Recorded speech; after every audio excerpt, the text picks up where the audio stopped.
Hey, welcome. So in today's video, I'm going to talk about the one quickest thing that you can do to bring yourself back into alignment. And first, to understand, well, I've shared in my last video actually, when we're not in alignment, it can show up in a multitude of ways, mentally, emotionally, physically, spiritually, and even sexually as well. So first, it's recognizing when you are not in alignment.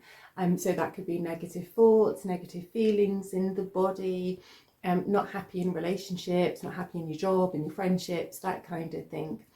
And so the number one thing now, although it is the quickest way to alignment, it might not necessarily be the easiest way to alignment, depending on who you are. And what that one thing is authenticity. And when you can come into a place of being authentic, so that could mean saying no when you don't actually want to do something. If you are feeling frustrated or annoyed or angry, that you communicate that in a healthy, healing way, which kind of shares where your boundaries are and how you feel about that. It can be if you're in a relationship but you don't really want to be in it, well, speak your truth and share that. If you're in a job that you are not happy with, finding other ways to come out of that and to do something where you're going to feel happier. And so understanding that our body is our compass for life. And when you tune in and listen to the body, your soul will guide you the right way and the aligned path for it so that you can reach your highest potential.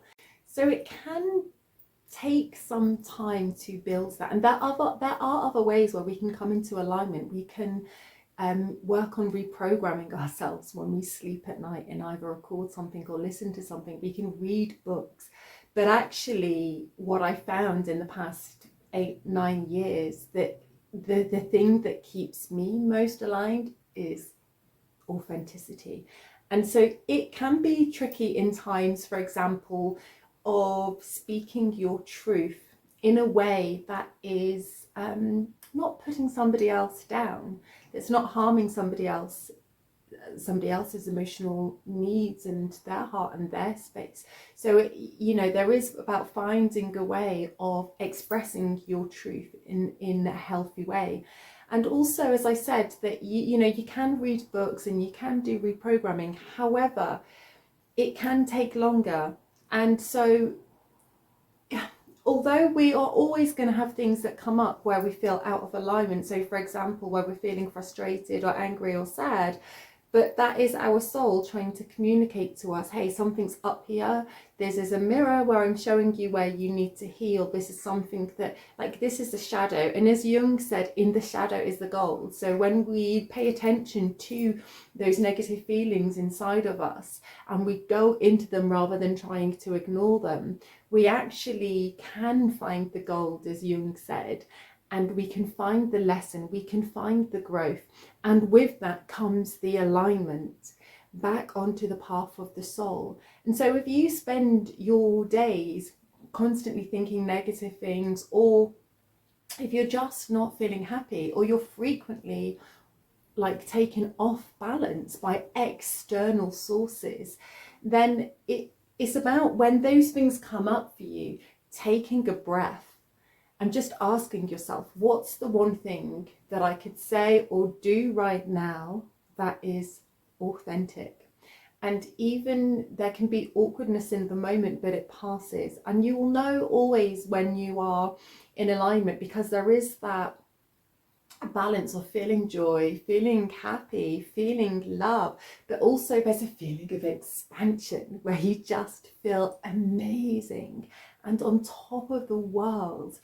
And when you're in alignment, there's not so many things in your external world that can take you off that. And so the stronger you build your connection with yourself, of staying authentic, and so speaking your truth in the moment, listening to your body and what it's trying to communicate to you, then it does become, easier and stronger over time. And I always think like some of the best ways or easiest ways to build that connection of being authentic with yourself is tuning in and listening to the body's physical needs, because they are the most obvious. And what that means is when you're hungry, eat. When you're no longer hungry, stop eating. When you're tired, sleep. When you're thirsty, drink. And when you start to tune in to those physical needs and build that connection, then you can start to build a connection even more strongly with your intuition, because you're building that connection of listening to your body and what it wants. And what happens then in situations, you will quickly start to realize when you are out of alignment and when you are not being authentic, which then shows you, okay, this is the work that I need to do right now, so that it can bring you back onto your path. Anyway, if you have any questions or I don't know, anything that you want to dig deeper on or anything at all, just shoot a comment, let me know. And if there's anything you think that's gonna help another viewer, then please do share it. Like, together, let's connect, let's raise our collective consciousness. So much love and blessings.